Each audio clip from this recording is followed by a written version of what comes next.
Hello. Okay, everyone should be able to hear me. I think we're good to go there. And Zach, everyone should be able to hear you. I think. That's probably good too. Okay, so I see audio bars for me. I see audio bars for you. So if you were watching the show last week, which I don't think a lot of people were, I completely forgot to turn my microphone on. So yeah, I hope you deleted it. It's not even like I didn't delete it, but it's not public. That's probably for the better. Yes, exactly. It's not public. I left it private just because I wanted to go back and see if, like, at some point something got messed up. I should just delete it, though, because, you know, like I said. So, anyway. But no, that show was a complete live show. If you missed it, you missed it. So, anyway. So, being as this is going to be our first show that's actually going to go up on the channel since our little hiatus. So, basically what happened was, we lost some people in my department at work. We were short-staffed. I had to work some extra hours. Now things are fixed. And so, yeah. Now I have time to do the show. So that's the short version of what happened, basically. So, updates. I have parts bought for Redmond now. So, I have my GTX 1060, which is 6 gigabytes. I have my power supply, which is 640 watts. That should be fine for what I want to do, right, Zach? Of course it is, yeah. Yeah, 640 watts. Let's see. Maverick already has the SSD in it, so we're just going to rob the SSD from Maverick. That was the idea there. Still need to buy memory. My processor, which, by the way, if you have a moment after the show this week, Zach, let's take a look at that. And maybe I'll actually get something ordered today. Sure. And let's see, I need my motherboard still. So, I went with a full height case, as I told Zach last week. Yeah, you told me. Yeah, you told me about that, and I thought that was funny. You said it was huge. You said you were. Oh yeah. It was. So I was reading the reviews. Right, people said it was really, really easy to build in. Well, that's what happens when it's the size of your desk. Okay, it's not quite the size of your desk. It's an exaggeration, but you get the idea. No, but it's decently bigger than I was expecting. The size of a mid-tower case to show up in the mail. Well, that's why they call it a mid-tower and not a full tower, See, right? okay. If you're expecting a mid-tower, why didn't you get a mid-tower? Because I didn't realize that there were different, you know... I didn't look at the sizes, really. I just looked at the pictures online in comparison, and, like, I saw videos of it, like, compared to, like, people, and it didn't look that huge. So... Wait, you even thought... I was going to say, they should just, like, put a... Like, I don't know, something next to it. Put, like, a keyboard or something next to it. Right, yeah. So you can see how big it is. So, if we ever do like a case review, remind me to do that so people actually know. But, anyway, so yeah, so it shows up, you know, and I figure, oh, you know, they just put some extra padding in the box and stuff like that. Get it out of the box. Nope! It was still just as big as I thought it was. So, yeah.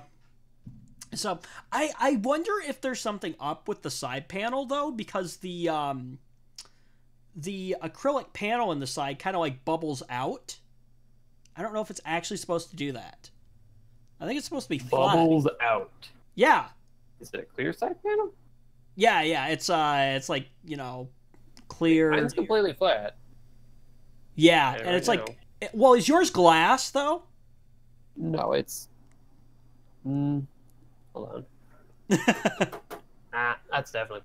Yeah, mine's plastic, and it's, like, kind of bulging out a little bit. I don't know if that's, like...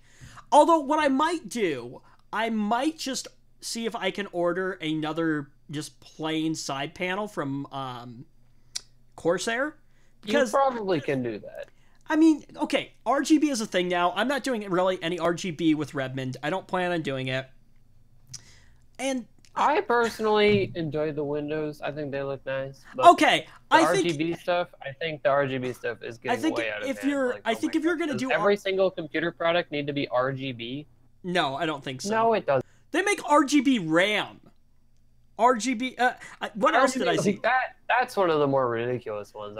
Oh no! They're making like. As some, but it's they're kind of making. Ridiculous. No, no. You can get an RGB mouse pad. Like, what's that? It's just got a boring mouse. Like, you know what my mouse pad is? It was like $5 at Office Max. Are you ready for this one, Zach? Are you ready for this one? Awesome. Does the job. Is RGB oh, what is it? RGB cables now. What? Yeah.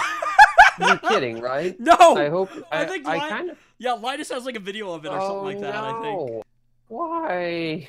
Why do we have to have RGB cables now? RGB cables. Next? What's next? Like the entire case is just made of clear plastic and has RGB inside. So it's just your computer has literally just become RGB. Everything.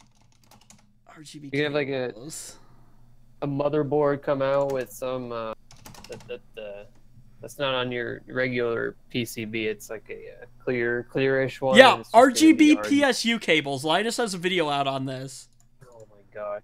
The RGB hard drives. When's that gonna happen? Oh my goodness. Yeah, right.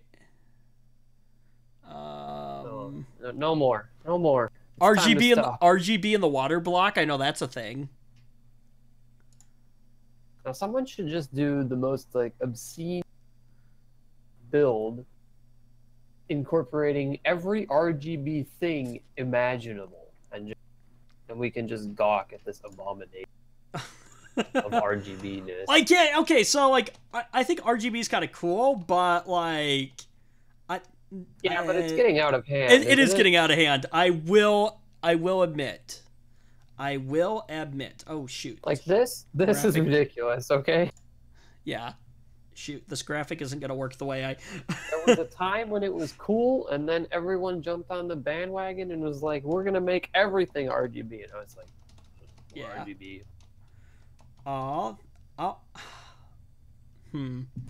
So, what are the... I still like the look of my keyboard. Oh, yeah. That's cool. I like the RGB keyboard. That's the only thing that I'll go for. Me and you have the same exact keyboard, except for I have silent switches on mine. Yes. So I like that. Yeah. This is the Corsair. Oh goodness, do you remember what model it is? Strafe RGB. Strafe RGB. It is like a slightly lesser K7. And you have one of the most known ones. One of the most well-known ones is the K7. Yeah. I have just a lesser version of that kind.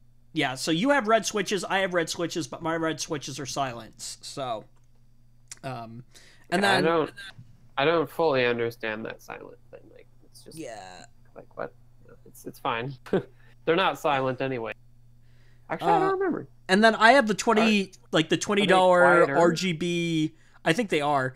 I have the $20 Corsair Harpoon RGB mouse too. It's actually a pretty decent little mouse. It's got a couple buttons on the side for changing. Or no, it's got one single click through button for the DPI on the top. And then it's got a couple buttons on the side too that I think are programmable. But I don't need a ton of stuff on my mouse. So I've seen those ones with the full numpad on the side. Oh my goodness, those things are the macro on every single one of those, and I'm like, no. Yeah, that's just crazy. That is complete craziness. So mine has 4 side buttons, and I use like 2 of them. Yeah, I'm a little sad. So one of the problems with some of the new graphics that we made is the graphic where I can put a full graphic up on the screen and still have us up overlaps part of that other graphic. So unless I redesign these graphics, they're not going to work. So I'm going to have to do full screen graphics. You won't see us on the screen when we have them up. That's all right though. So I didn't realize how much of the overlap I had in there, but oh well. All right, let's get into tech topics for this week. Let's talk about Apple. Because we do that a lot, don't we? Because why not, right? So this is one of those possibly classic cases of Apple doing something where it's style over practicality. So Apple has released the new Core i9 MacBook Pros, and they have cooling problems. i9? Mm-hmm. Yep. Oh, well, how many cores does it have? Well, we'll get into that in a moment. How fast are they? We'll get into that in a moment. So, so they are having... This thing has Okay, it says this thing has an i9 8950K. Hold on there. What? Hold on there, Sparky. Hold on. Hang on. Okay? So, there are cooling problems with these things, and it's killing the performance. So, yes, okay. So go ahead on the specs there, Zach. But I'm just... Hold on, I need to go to ARC real quick. So, okay, well... i9 8950K. I apparently actually made graphics for the wrong stuff. But, well, let's do this. Let's take a look at the MacBook Pro lineup right now. So, oops. I did not mean to hit that button that way. So, here's what we've got. So, I just pulled these from Apple's website. I'm pretty sure I got everything correct on here. So, we'll start off with the 13-inch MacBook Pro, okay? In the background, Zach, if you're kind of paying attention. So, we'll start off with the 13-inch MacBook Pro. This is the cheapest model you can get. It's got an Intel 7th Gen Core i5 processor at 2.3 gigahertz, 8 gigabytes of 2133 megahertz LPDDR3. What the heck is LPDDR3? Low power. Oh, low power. An Intel Iris Plus Graphics 640, whatever the heck that is. Onboard. Well, yeah, obviously. 128 gigabyte SSD, and that's gonna run you any guesses? At least $1,000. At least $1,000. It's over $1,000. Oh no, it's like what, 1,200, 1,300? 13. So 1,299.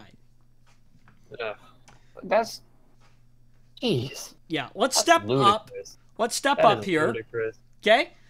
Still 13-inch here, so we're still got the same processor, Core i5, 2.3 gigahertz. Still the same amount of RAM.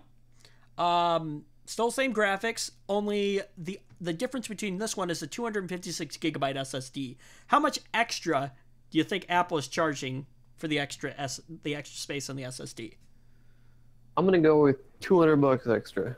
200? Yeah. So $499 here. Or actually no, so only, well, what is it? Yeah. Okay. So you're right, because the other one was 13. This is $14.99. So. Oh wait. Oh no, I was right? You were right, yes. So if we back up here, right? So 128 gigabyte SSD, that's $1,299. You step up to $14.99, right? Yep, $14.99 for the 256 gigabyte SSD. The rest of the hardware stays exactly the same. So I'm not even cheating. Right? Now let's jump up. Let's jump up to the 13-inch Touch Bar model with a quad-core processor in it. So this is an Intel 8th Gen Core i5. So now we're into the newer gens here. Still at 2.3 gigahertz. We've still got the same amount of RAM. Although it might not be the low power stuff. I might have messed that up, actually. I think it's just DDR3. It might still be LPDDR3. Probably is.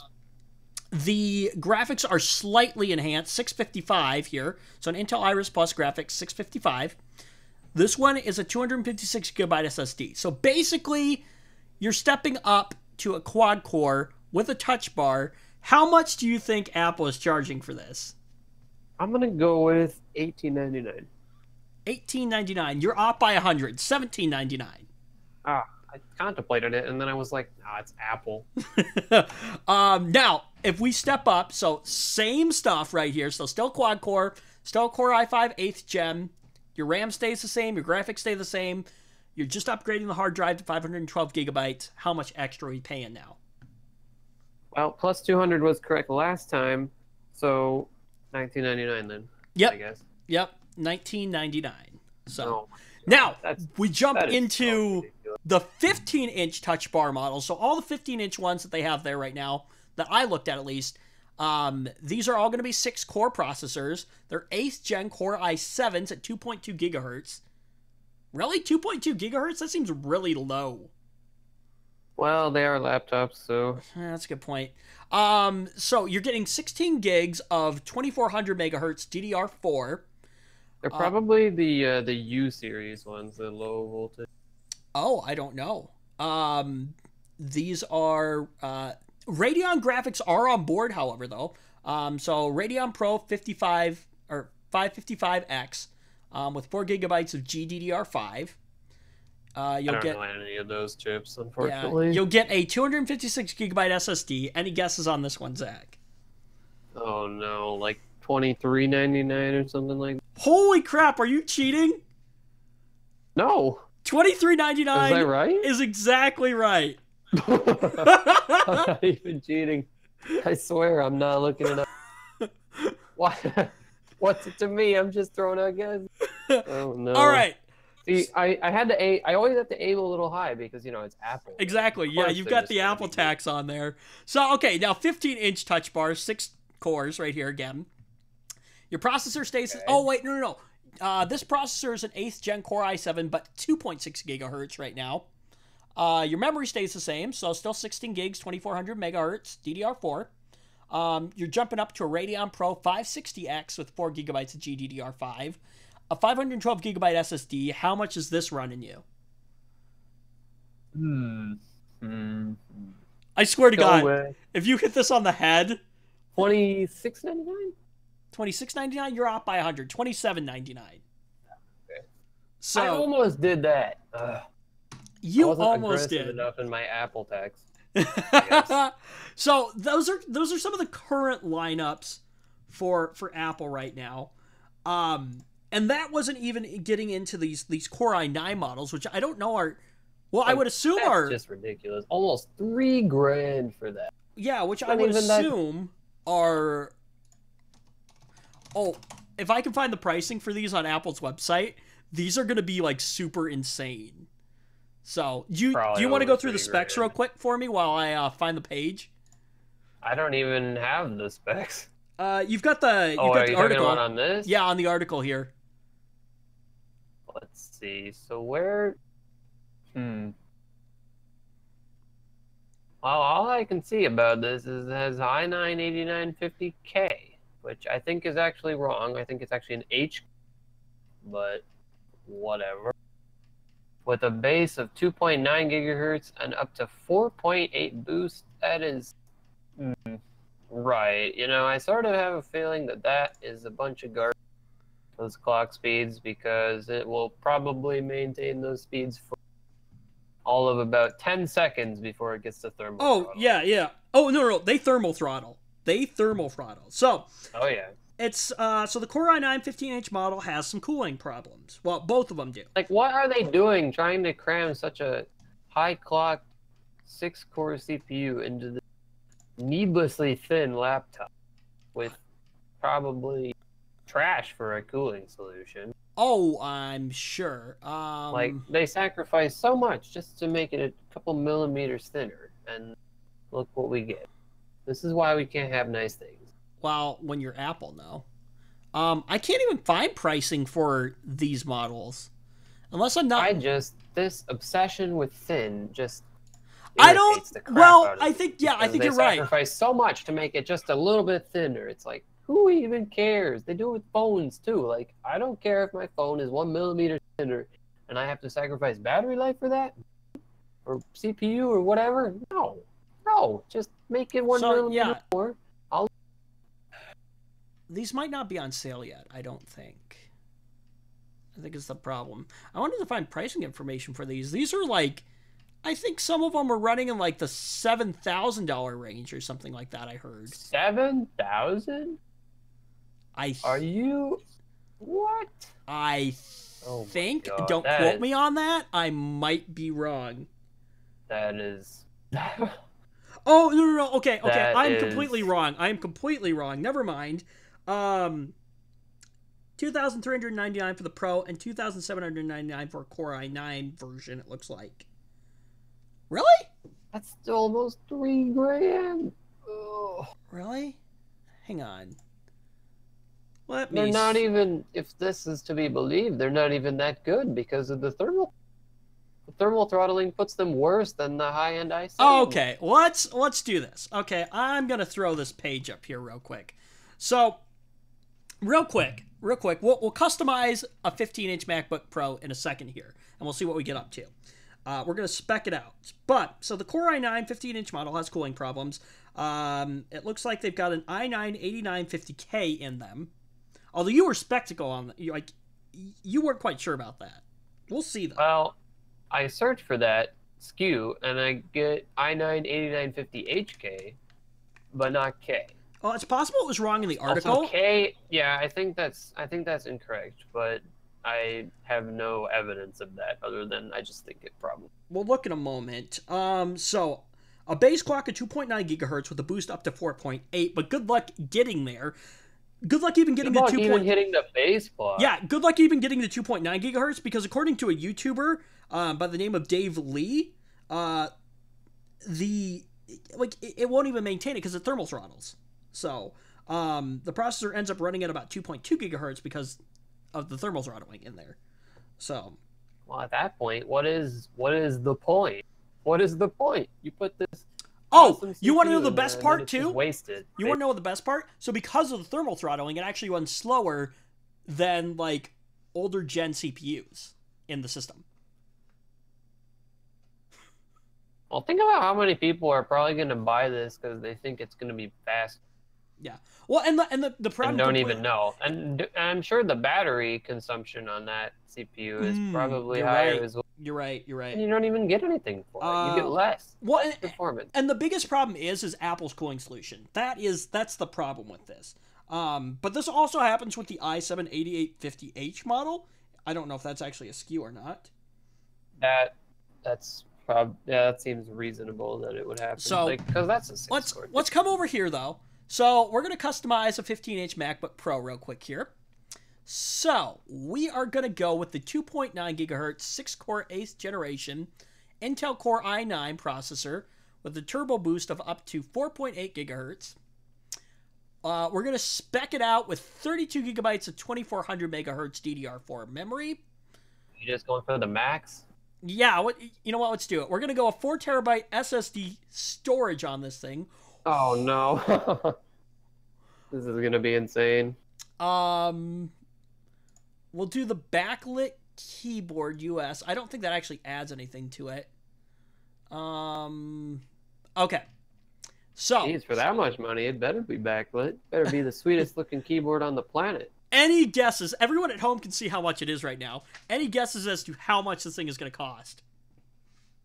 Oh, jeez. I mean, you went all in. Over the 4 terabytes, everything. I'm going to go with it's over $4,000, probably. Oh, way over $4,000. Is it? You need to add a lot of Apple tax. That wasn't enough? No, it's way over $6,000.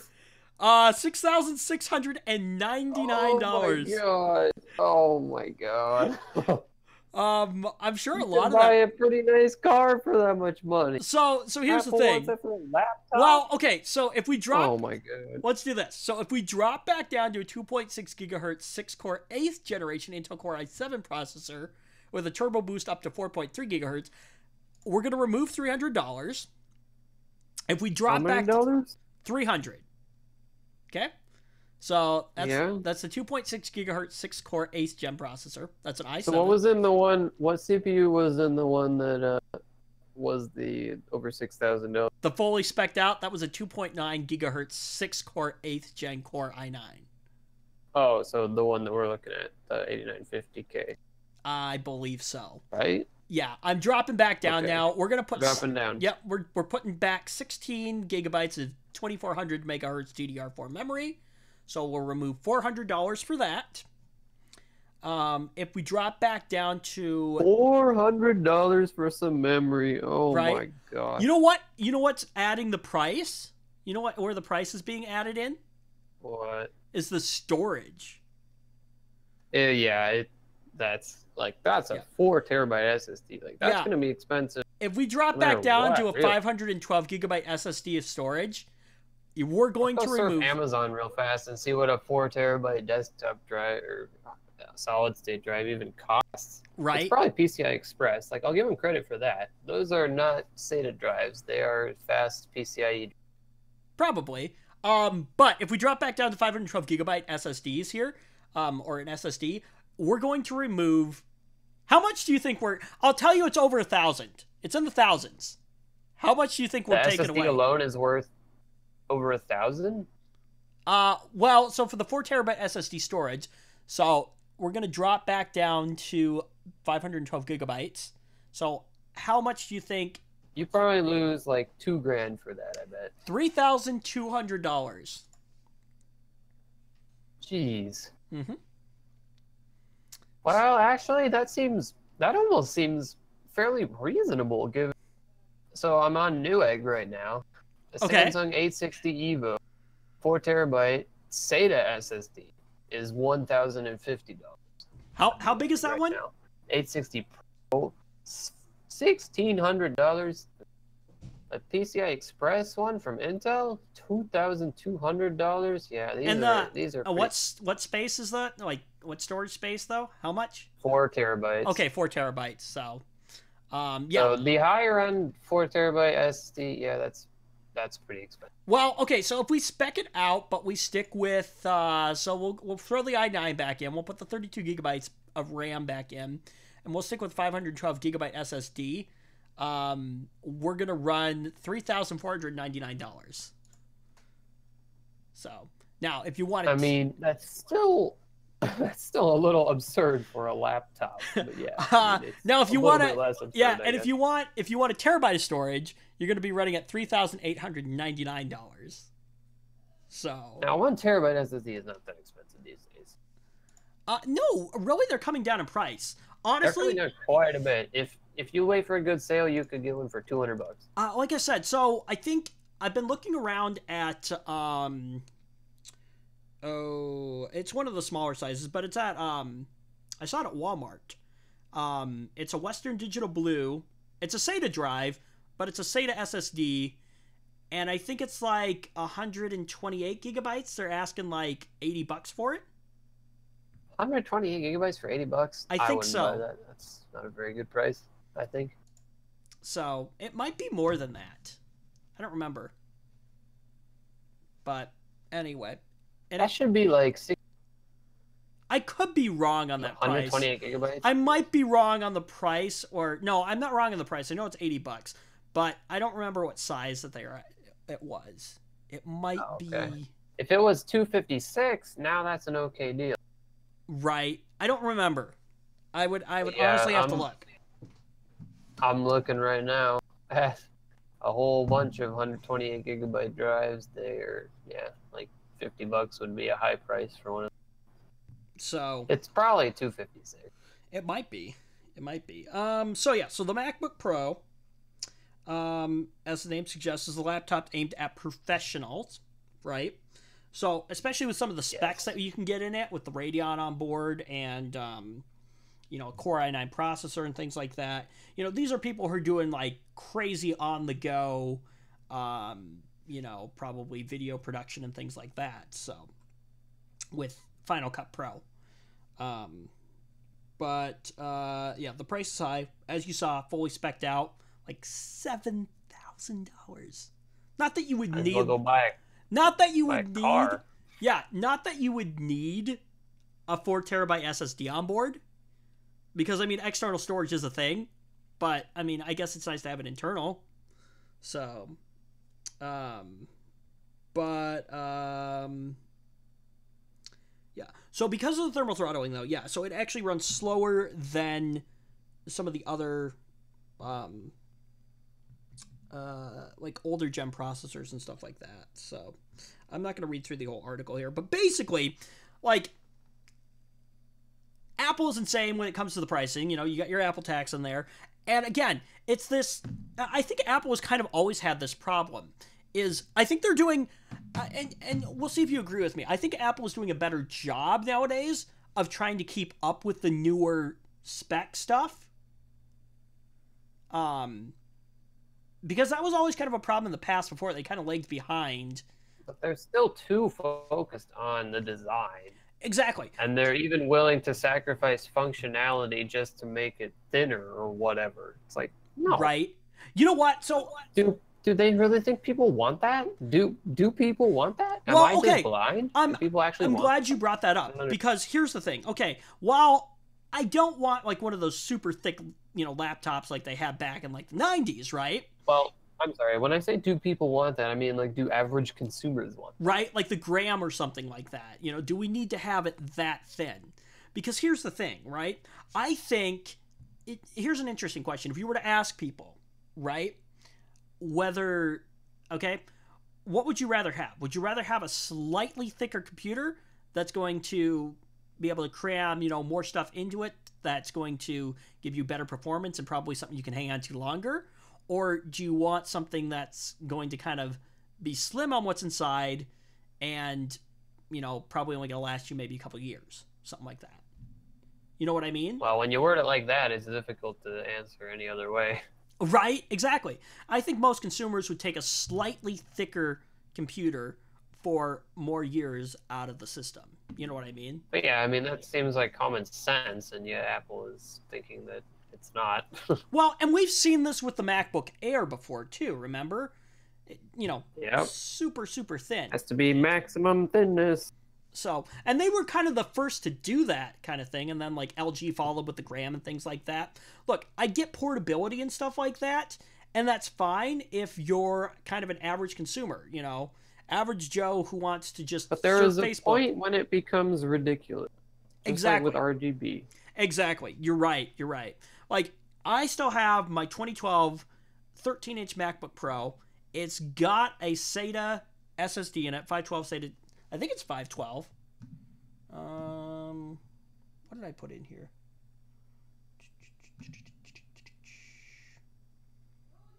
Yeah, it's a 512 gigabyte SSD. But it still works just fine. And you've seen how thick my laptop is, right, Zach? It's Yeah. about what that It's fine. thick. It's It's just fine. fine. It's exactly that's exactly It's it. not razor It's thin, but that's fine. fine. There's nothing wrong with that. Yeah, it's fine. I actually don't mind the size that this thing is, and it's not even all that heavy. So, I mean, could I deal with it being a tad bit thinner? Sure, probably. It's going to cut down on some of the weight, but like I'm totally fine with this thing, So, in fact, when I move on to something else, I've kind of been looking at like HP's Omen, gaming laptops or whatever. I've seen those, but They're not super super thin. I seem. Yeah, I think. And I I'm think fine those with the are size all on right. those. I'm fine with the But size I on can't those. tell you for sure because I haven't looked at specs or prices or anything. Right, yeah. I'm just But I kind of feel looking like at. I've heard okay things about them. Well, and Dell has some offerings too that kind of look nice too. It just depends on XPS? what I want. I don't remember if XPS line is I think pretty it might be neat. the XPS line. So I don't remember. Although for they sure. are a little bit pricey, they are pretty neat. So They kind of aim for that MacBook market, like the style. well, thin, we could you know? start on the Razer tax. Oh yeah. Ugh. Zach Well, absolutely. they at least do a better job of putting performance hardware in and it actually functioning than that. Yeah. Zach But, absolutely yeah, despises the tax is once again Razer. ridiculous. So The brand tax. Oh my god. so Too okay. much. Let me ask you a question. We're gonna move The on logo now, doesn't add hundreds of dollars of value. right? So we're gonna move on to our next topic here. Now there was a discussion on Linus's channel the other day. Does Amazon constitute as like tech news? Because I mean they're more like a website than like a tech company, although they do tech stuff. Right. I just want your take on that. What do you think? Like, technically tech stuff? Or is it just because Amazon does so much techie stuff that we kind of... And They're a tech company. I Worth talking about, probably. think they're kind of a tech company. They do a lot of stuff with tech, so... Anyway, so Amazon Prime was like on Monday, right? Big day, Yep. this holiday that Amazon has come up with to get people super excited about, spending money at Amazon, basically. So they got a bunch of crazy deals and stuff going on, right? So you got a bunch of people going to the website. You got all this hype. And something happened. What could that Yeah. thing be? It doesn't work. Exactly. I distinctly remember something like this happening around tax season with the IRS website. Do you remember that story? Yeah, I remember that too. Yeah. So Amazon's website was experiencing issues for hours on Monday due to heavy traffic on Prime Day, the e-commerce's giant made-up holiday designed to boost sales. Now, according to downdetector.com, Amazon had been experiencing issues since around 3:05 p.m. Eastern time that day. So that's, what are they? Eastern is an hour ahead of us, so that would have been like 2:05 p.m. Central time.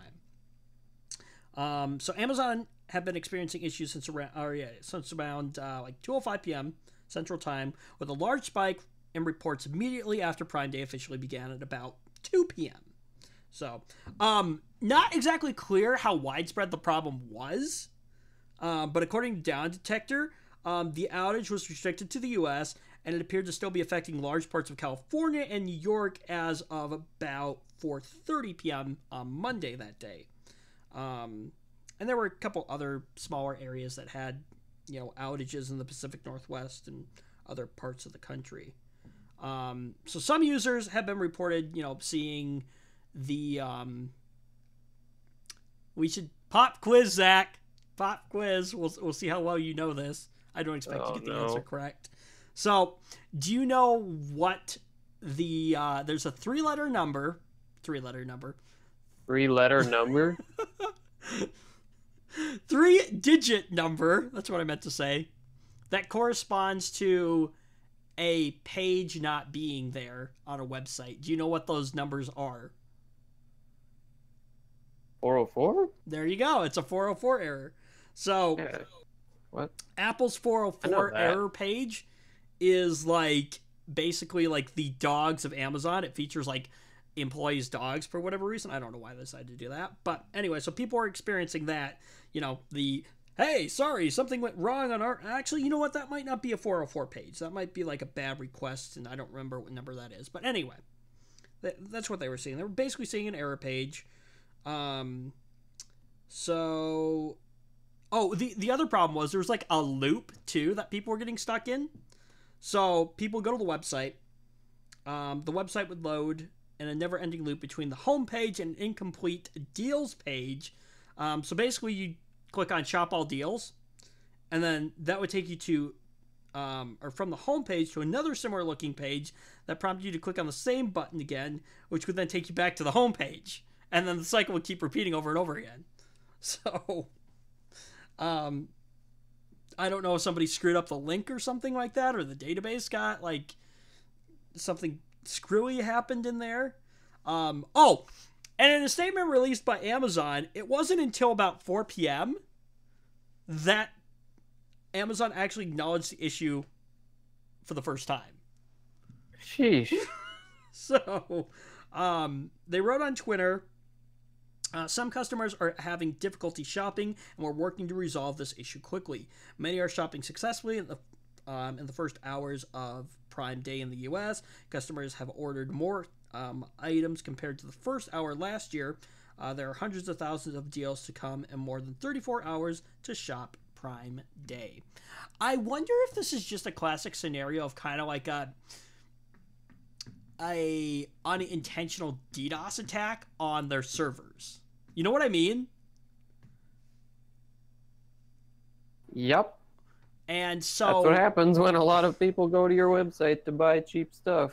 I think maybe part of the problem was... And your servers are ill-prepared for that.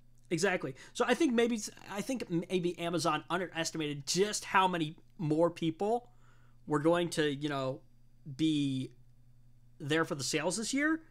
And so I guess I want to give Amazon the benefit of the doubt. And so here's the thing. So when I read the article there, right? So I said it wasn't until about 4 o'clock, so a couple hours later, when Amazon actually acknowledged that there was a problem, right? Which kind of sounds bad. You know what I mean? How did this happen for a couple hours without Amazon actually realizing there was a problem? You know what I mean? I'm sure they knew there was a problem immediately. Surely, right? But see, that's what I'm wondering. I want to give Amazon a benefit of the doubt.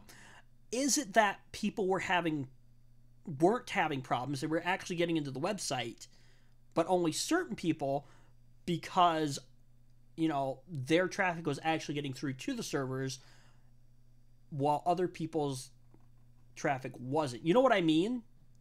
So, like, some people were actually getting through and then kind of, like, filling it up. So, think of it this way. Like, you know, if you have, like, a phone line, right, and you have, like, 5 lines, you know, and people are constantly hitting that, you know, those 5 lines are going to fill up, right?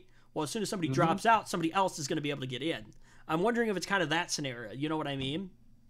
So many people are hitting it. Some of the requests are going through. Some of the requests are being knocked, you know, are not being accepted because the server can't respond fast enough or whatever. And then as soon as it kind of calms down a little bit, more people can kind of get in. I wonder if that's partially what happened. I could be wrong. I don't know enough about that. But that, like, if that was a scenario, then on Amazon's end, it might have looked like there wasn't a problem. You know what I mean? So, I don't know. Yeah, I don't know.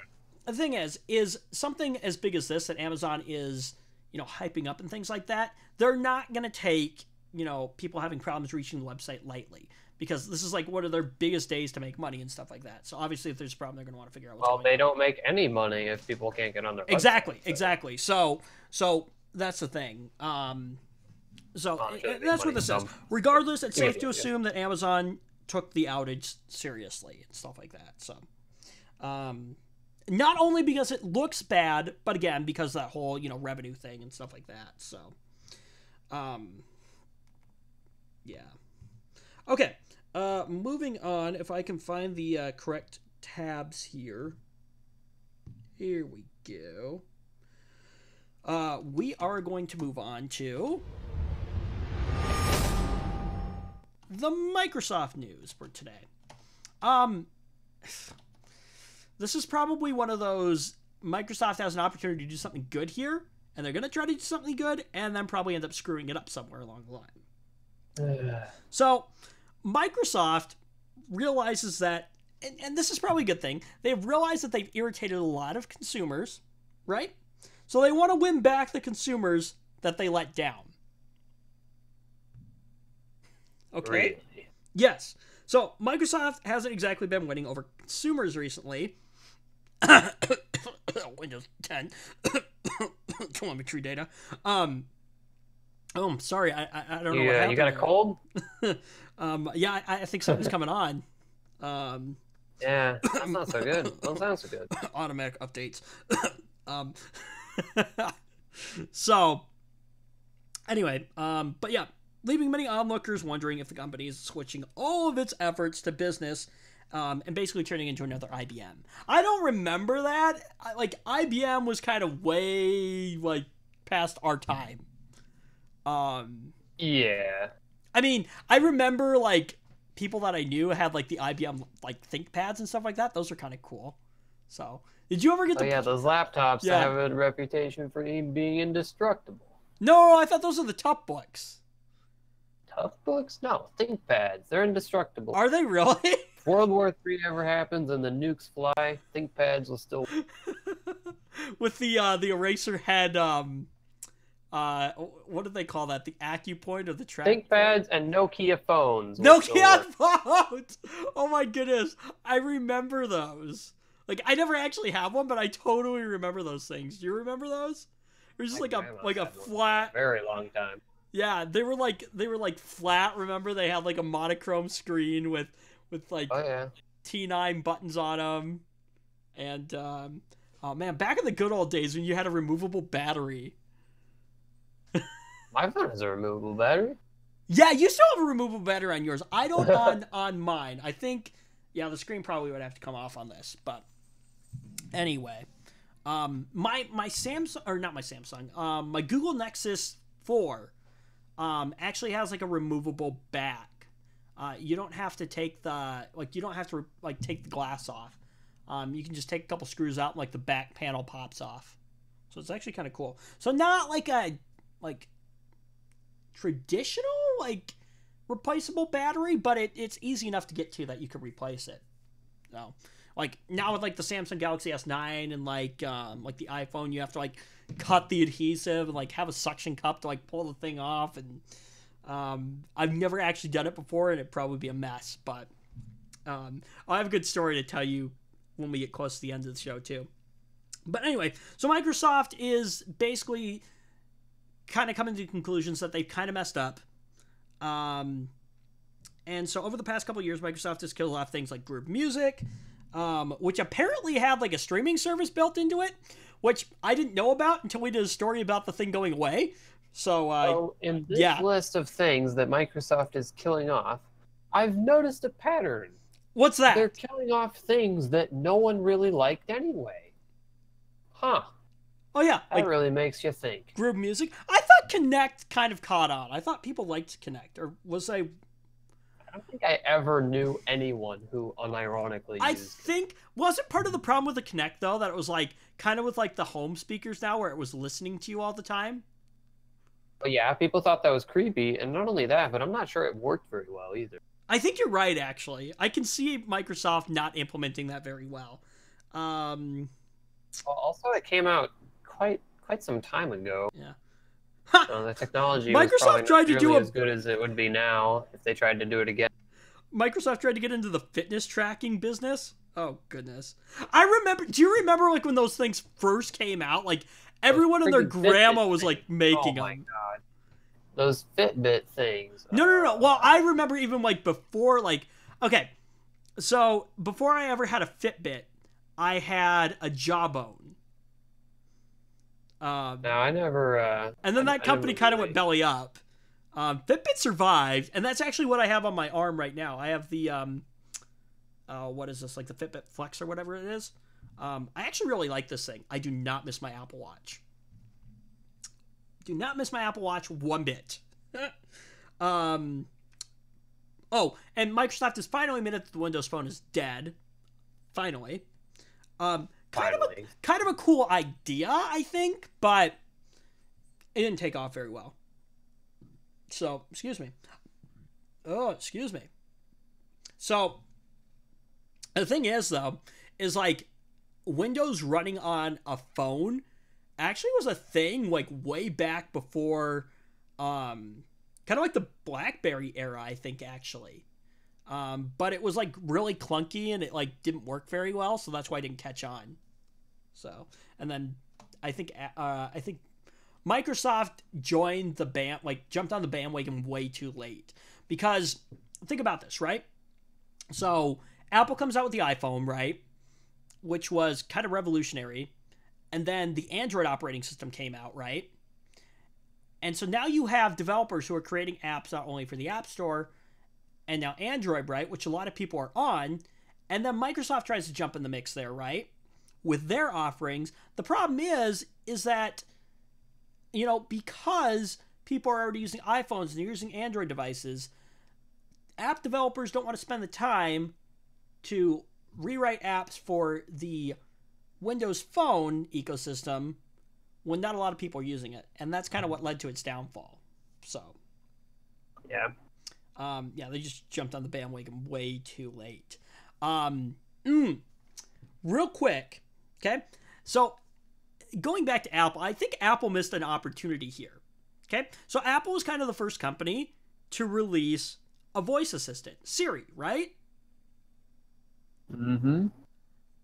I think they really missed a big opportunity there because Siri sucks. So, although I think I might have found a voice assistant that sucks even more than Siri.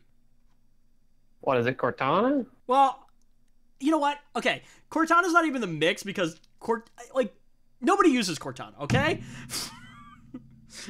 Like Cortana's just kind of there, but nobody actually uses it. No. Cortana's just there to suck up all your data. Basically, yes. No, Bixby. What is that? It's like I've never even heard of that. Bixby is Samsung's built-in voice assistant. Oh no. But you know what it does? It makes you unlock the phone for everything. Like, you want to set an alarm? Actually, I need you to unlock the phone first. To set a freaking alarm. Even Siri can do that without having to unlock the device. So, Anyway, but Bixby is still far better than Cortana. Cortana just sucks. So, and see, this is the other thing. So, other consumer efforts like Cortana have been left to fall behind rivals by chasing business users. Really? I can't see a business user using Cortana. I don't even know. Or even the impressive HoloLens. Was that what that was? HoloLens, yeah. That has pivoted strongly towards commercial users. Really interesting. But Microsoft now has a new plan to win back the consumers that has let down. So while Microsoft has had a tough time with consumers, that stressed its fact far back beyond recent years, the company appears to be learning from its mistakes. So does that mean we can expect any changes to Windows 10? I don't know. I really Typical. don't know. Well, so it looks like Microsoft will be using apps and services for its renewed consumer push. And its core features like your phone app for Windows 10 will play a key role in this. Microsoft has committed itself to building cross-device features that bridge the gap between phone and PC, and the company continues to invest in dedicated apps for Android now. Wait, hold on a second. Hasn't Microsoft already tried this and it failed? They tried this? Hang on, let me read that again, right? Okay. Put some puzzle pieces together here, right? Microsoft will use apps and services for its renewed customer push. Okay. Microsoft has committed itself to building cross-device features that will bridge the gap between phones and PCs. Put the pieces together. Think a couple OSs back. Right. Yes. Didn't Microsoft already try this? And it failed spectacularly? Newsflash. Trying to build an operating system for a phone, tablet, and PC. Not to mention your Xbox. Not to mention your Xbox. You have to build a separate one for those things because like you end up having an operating system that's like a jack of all trades but actually sucks at all of them. It's not just a master of none. It sucks. It actively sucks at all. I feel like Microsoft is the company that like just continues to try to do the same thing. The definition of insanity. Basically, yes. Like they keep trying to do the same thing over and over and over again in different ways, even though it never actually worked in the first place. So if it didn't work in the first place, then whatever makes you think it's going to work, the second, third, and fourth time around? So if that's really what like Microsoft is trying to like their plan is, I didn't read through this article. So this is like the one article I didn't really super read through.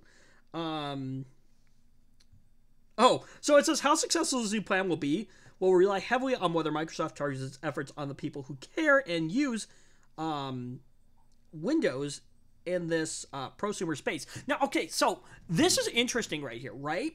So basically what they're saying is that, and this makes sense, Microsoft needs to start listening to the people that actually care and actually use the products. You know what I mean?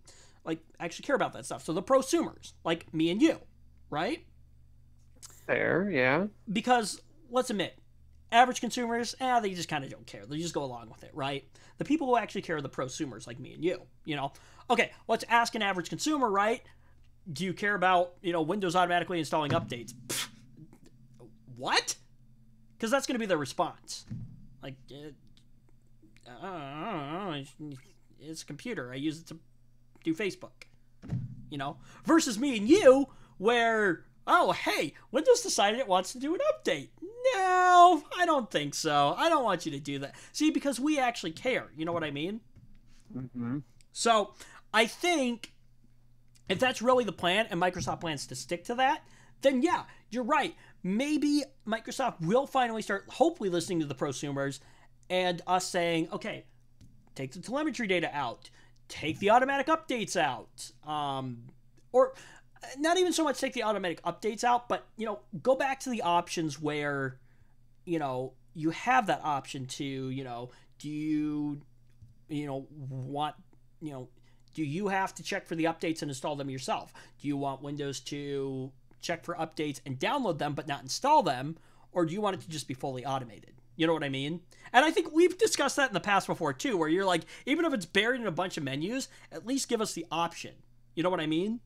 Yep. And I totally agree with that. And so what I hope is that if Microsoft really is committed to trying to bridge that gap between, angry, prosumers and stuff like that, angry users, then yeah, you're right. Maybe they will start listening. They listened to, we did a story last week that nobody heard, but they're bringing a bunch of new features into Notepad, and a lot of those features were requested by coders and like programmers and things like that. So it does show that Apple could stand to change some of their practices as well. We won't even get started on that. Yeah. Like, if I'll say this, if Apple continues to do some of the bull crap that they're pulling right now, I don't know though, because people are so loyal to Apple. That's part of the problem.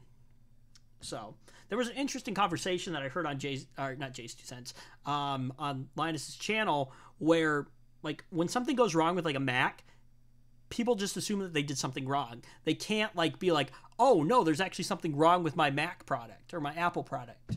So I don't know if you've ever kind of like seen that or heard that, Zach. I think, that'd be tough. Like, I guess, I think I get what you're talking about, yeah. Your Mac, see, Apple products are not special. They're not magical. They literally cost thousands of dollars because Apple, and they've got a Apple logo on them. But they're not special. They're not, granted, okay. Yes, I think Apple's products tend to have less problems than, say, Microsoft's or Android devices sometimes. But just because they do a decent job of making sure everything works and is completely idiot-proof, but they're not perfect. Exactly. And so if you're having a problem, I would disagree with a lot of their design philosophies, I suppose. So to them, working as intended may be inherently flawed. So, but like I said, and that's what I think it was Luke who said it. Where people who, I could be wrong on that, but people who have those devices, something goes wrong, error screen pops up or whatever, oh, I didn't, I must have done something wrong. It's not something with the computer versus, a blue screen of death coming up on a PC, and like, it's like, the frick happened to the system, where in some cases also it's depends on the you. person. Some people just can't handle the notion that it could have been their fault. That's true too. That is true too. But I think there is that kind of, and you know what? I think I've kind of fallen into that too at points in time where it's like, oh, Macs just really don't have problems with them, which is kind of true. I don't remember. I think in the amount of time that I've had my Mac, I think I've maybe seen an error like once or twice. It just doesn't happen. But come to think of it, I don't usually have problems with my PC either. Then again, I don't want to undermine, an average consumer, but an average consumer doesn't necessarily have the same level of understanding of a system as, say, me and you. So when a problem arises, we kind of know how to troubleshoot it. You know what I mean? Mm-hmm. So, but, and so my point there is that, if there's a problem that comes up, we're more likely to be able to kind of fix it versus, average consumer who sees a blue screen of death is like, the heck happened? I don't know. And then go take it down to a repair shop, when in most cases, you just kind of restart the system and everything is kind of sort of good. So not always, but anyway. But no, back on the Microsoft thing real quick, is that I think if Microsoft really wants to fix that, bridge that gap and repair that broken relationship between the consumer and the company, then yeah, they need to start going back to, because Microsoft used to care. That's the thing. Microsoft actually used to care about the consumers, and now everything is turned into... Then they saw the dollar signs. Exactly, yeah. Like, it's we need to have telemetry data in the system, so we can keep tabs on what people are doing, so we can, shove advertisement and stuff down their throats and things like that. So the biggest thing for me, and I'll ask you in a moment, but see, if I could change a few things about Windows 10, first, taking the telemetry data out, taking off all the automatic updates, because holy crap, that eats up system resources. And when there's updates, leaving the system alone. Leave my settings the way they were. Don't install extra crap on my system. Just leave it the way you found it. So, and I mean, that's me. Yeah, exactly. I think it's a great operating system. It's pretty stable when it's not, randomly installing updates in the background. You know what I mean? And Jay was even saying this too, like when they run benchmarks and stuff like that, the benchmarks actually get skewed sometimes because of like automatic updates in the background and things like that. So, but it's horrible for, if you have a system with lower specs, a Celeron or a Pentium in it or whatever like that, like good luck. Especially once, you just open up the task manager and the CPU is running at like 90%. It's like, why is my CPU running at 90%? It shouldn't work that way. So, anyway. But yeah, if they're going to fix it, hopefully Microsoft fixes some of those things. But I don't know. What are our options? Go to Apple? I'm pretty much done with Apple. You will never touch an Apple product, really. And I mean, what, Linux? Sure, maybe? I don't know. I might have a slightly easier time getting used to Linux than you do, because Linux looks very similar to the Mac. So, in terms of the layout and stuff like that, I'd probably be okay. But, anyway. Real quick, what else do I have for the show this week? Oh, we're a couple stories behind. The Google Pixel 3 is coming out, but we're going to skip over that. This is interesting, though. Android might not be free anymore. Yeah, the Android operating system might not be free anymore. Well, let's see if I can tap on the right story here and get the correct page to open. So Google warns Android might not be remain free because of the EU's decision. So basically, the EU got mad because this is an interesting discussion real quick here. So basically, the EU got mad at Google because Google is bundling like its Chrome app and its search into the Android ecosystem, and forcing developers and like phone manufacturers to include that in their versions of Android. So, somebody makes a custom, Samsung kind of makes like a custom theme or whatever like that, right? Well, what Google is saying is you have to have the Chrome web app and like Google search integrated into your OS release. You can't leave those out, I guess. And so apparently the EU got super mad at Google and fined them like $5 billion. Yeah. The EU is calling it illegal conduct. So they were hit with a record-breaking $5 billion fine by the EU regulators for breaking antitrust laws. I don't know any, legal stuff, but the European Commission says Google has abused its Android market dominance in 3 key areas. Google has been building its search engine and Chrome apps into the operating system. Google has also blocked phone makers from creating devices that run forked versions of Android, and it made payments to certain large manufacturers and mobile network operators to exclusively bundle the Google search app on handsets.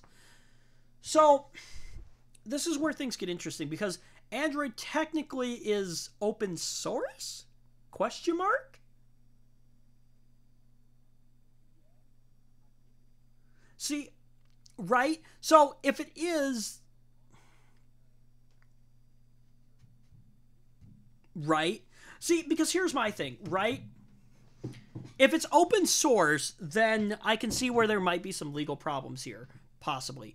But is it really open source or is it just licensed?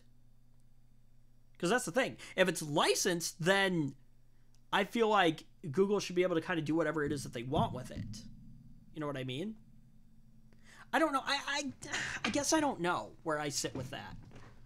And I guess that the European, the EU's biggest problem is that Microsoft, or not Microsoft, too many tech company names, is that Google is making manufacturers bundle that software into there, or those two things into there, and they obviously hit them with a giant legal suit.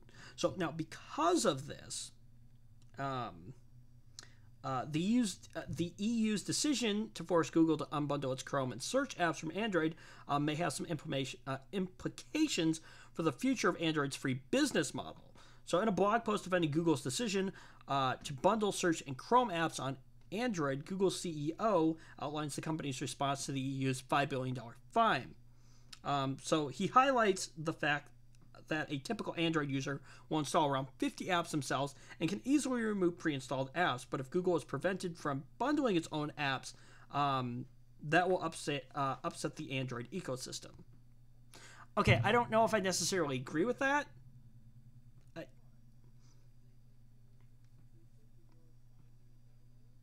I don't know. If phone makers and mobile network operators couldn't include our apps on their wide range of devices, it would upset the balance of the Android ecosystem. Carefully explains the CEO of Google, carefully avoiding the fact that phone makers will no longer be forced to bundle these apps, but can still choose to do so if they want. He then hints that the free Android business model has relied on this app building. So far, the Android business model has meant that we haven't had to charge phone makers for technology or depend on a tightly controlled distribution model. But we are concerned that today's decision will upset the careful balance that we have struck with Android, and that it sends a troubling signal in favor of proprietary systems over open platforms. I guess I don't know. So, subtle talk of a careful balance of the Android business model will be seen as warning shots to consumers. Well, okay. I can see possibly in a way. Okay, think about it like this, right? So, think about how many people use the Android ecosystem, right? These apps come pre-installed, so people are more likely to use them, right? So that drives more traffic to Google. More exposure for Google, which means more people are there, more people are using the service. Ad companies are going to pay them more money. So it very well could be, I think, Google has a large enough establishment now, but in the past that might have been true. You know what I mean? Pulling them from other sources like, I was going to say Bing, but nobody ever uses Bing, so that's a bad example. But Yahoo, that was a huge one for a long time. Now it doesn't really exist anymore, but that's the thing. Is that partially due to those apps being bundled into the Android ecosystem, people just using them? Who knows? So I think, yeah, maybe in the past that might have been a thing. And so possibly the, although, this is the other thing too to think about. I guess I didn't think about is obviously app development needs to happen. People are working on the Android operating system at Google, I think. Google's paying those people to do that, right? Because it's not just an open source community, I think, creating Android. So Google kind of heads that and everything. So it very well could be that, that less exposure, they're worried about the income and stuff like that, which I don't think they have to worry about because, Google. But in the past, that might have been a thing. So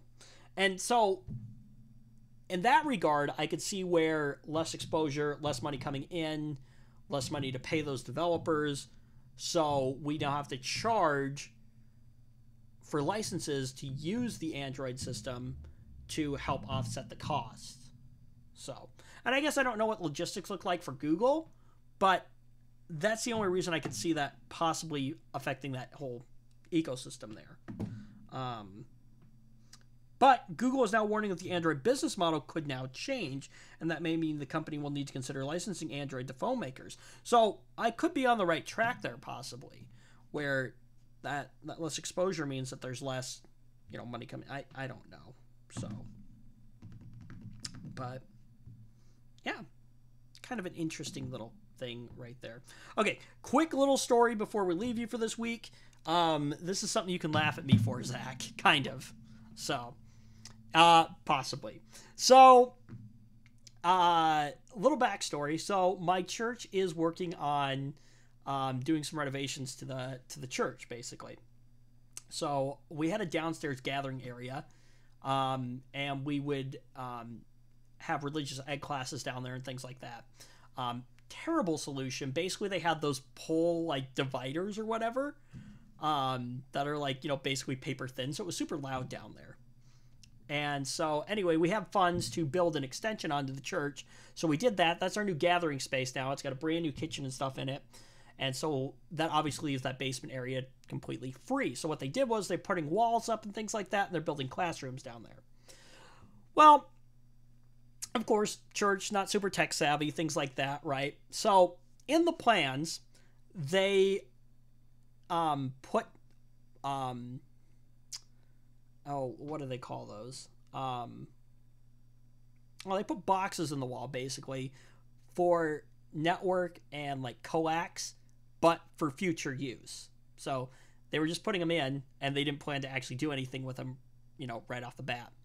Well, my mother actually teaches classes for religious ed, and she was talking with some of the other people that teach classes, and they all said that one of the new capabilities that they want in the new space is to have access to the internet. So, I'm trying to think, okay, so Wi-Fi is actually pretty decent these days. Would you agree with that, Zach? So, you're probably... That's true. So,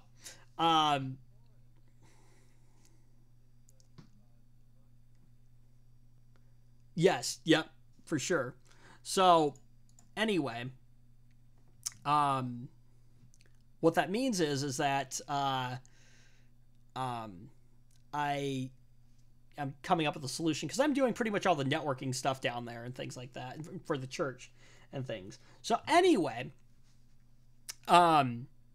I'm going to be running a bunch of network cables to the wall and stuff like that. Well, we have an audio closet upstairs, just off our altar space, basically. And so they put two conduits in there. One of the conduits is filled with a bunch of wires for the new fire alarm system. The other conduit was empty, right? And so it was for future use. They were going to connect the one, that room to a storage closet in the new space and something like that. Super weird or whatever. We're not actually going to do anything with that. Anyway, so that runs down into a mechanical room down in the basement, which is where we're going to put all of our networking equipment. I've got, stuff picked out for the church and stuff like that we're going to do. So anyway, this is where the story starts getting good, right? So I'm talking with one of the electricians there, and I'm like, so you don't plan on using this other conduit for anything, right? And he's like, no. I'm like, heck, why don't we just run a, Cat 5 cable down through it, have it ready to go if we ever need it, right? So, Fair. So they have these things called fish tape, and basically what they are, they're flexible, some of them are nylon, some of them are metal, basically. But you use them and you run them through the conduit and stuff like that, and then you can use them to pull back the cables and things like that. So it helps you run cables and stuff. So in this closet area, there's a conduit that goes straight down that goes into a metal box, and then there's another conduit that connects into that box at a 90-degree angle. So you come into the box, but then you'd have to refeed your cable at a 90-degree angle through the other conduit that comes into there.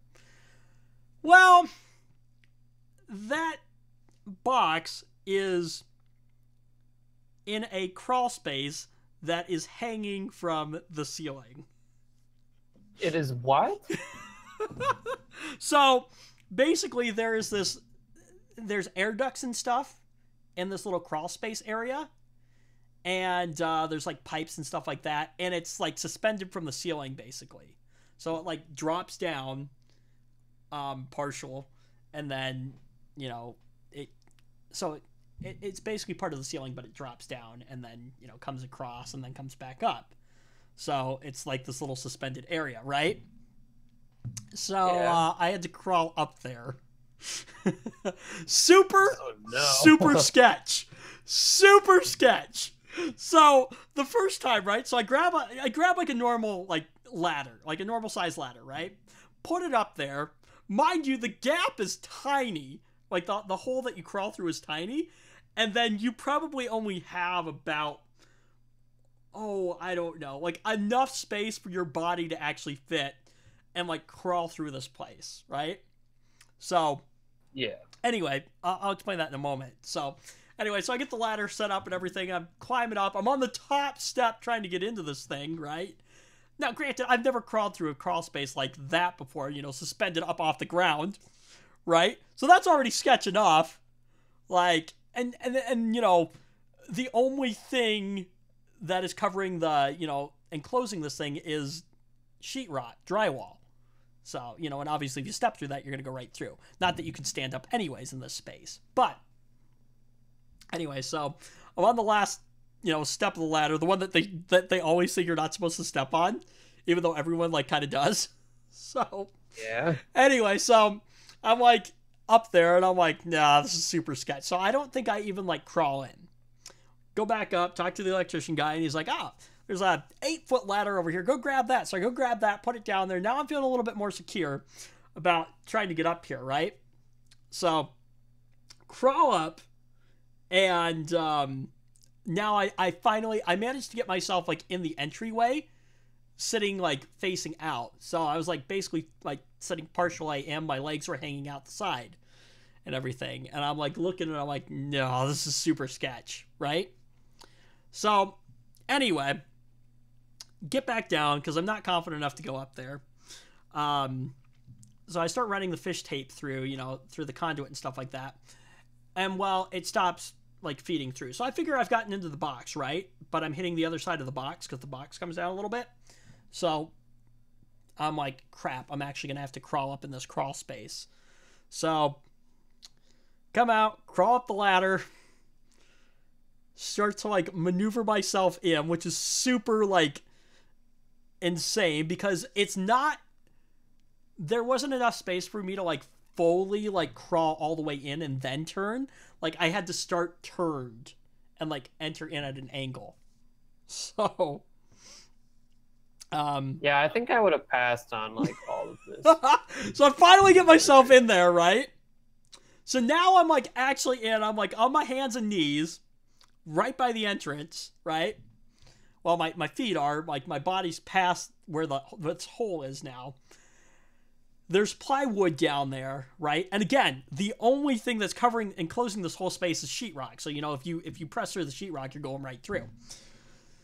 And then there's like metal beams that go across that are, structural support and things like that. So I like kind of start crawling forward like super slowly. And I'm like, this is super, super sketch.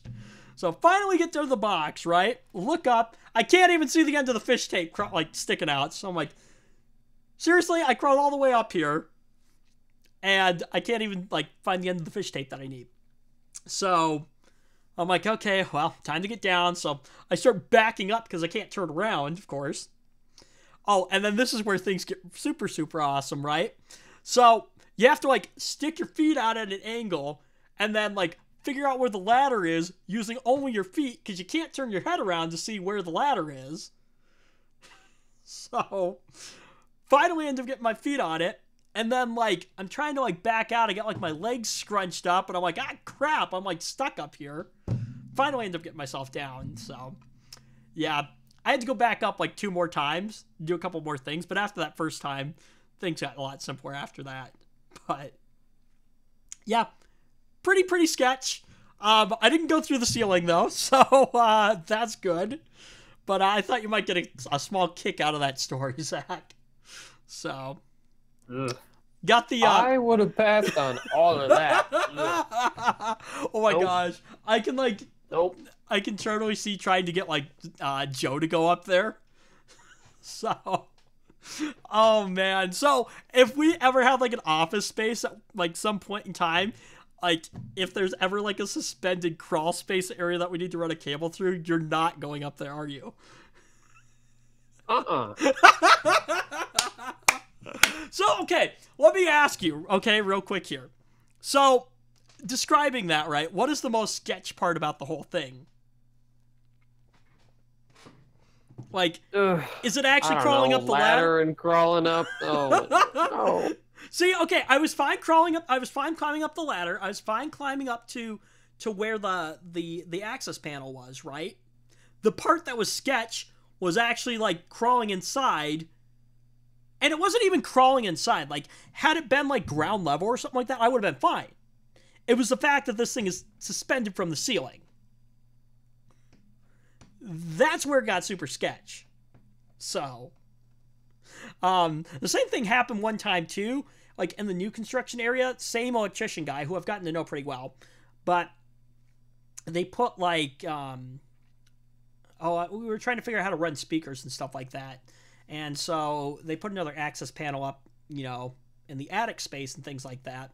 And the guy's like, oh yeah, you can just walk around up there kind of, right? Yeah, if you walk on the floor joist, and you got to find the floor joist because they're all covered with insulation and stuff like that. So that's also super sketch. But at least in that scenario, you can fully stand up and it's a lot easier to get in and out. But yeah, pretty sketch. I'd love to see a video of you like, you Yeah, know. this is why like running wire is just no, it's nothing. So, Not fun. I may need to crawl back up there again sometime. We'll see, because I think I'm gonna run a chase wire or a chase, like a pull cord basically, so that if I ever need to pull anything through there again, I just basically like find the cable, you know, tape it on or whatever, and then pull it through. So hopefully I won't have to crawl up there again. But yeah, pretty sketch. Once I got up there the first time though, I was okay. Because it was the part that scared me the most. I'm not afraid of heights. I'm afraid of heights though when it's kind of like a super sketch, like if I was like on an old tower or something like that like, you know, was like crickety and things like that, I'd be super sketched out. But anyway, are you afraid of heights, Zach? Somewhat, but not okay, that so bad. oh, I okay. like them, I guess. I was gonna say, because like I think out of the Grand Canyon they have like an overlook, like it's like a glass platform that you can like walk out the side of the like off the side of the cliff over.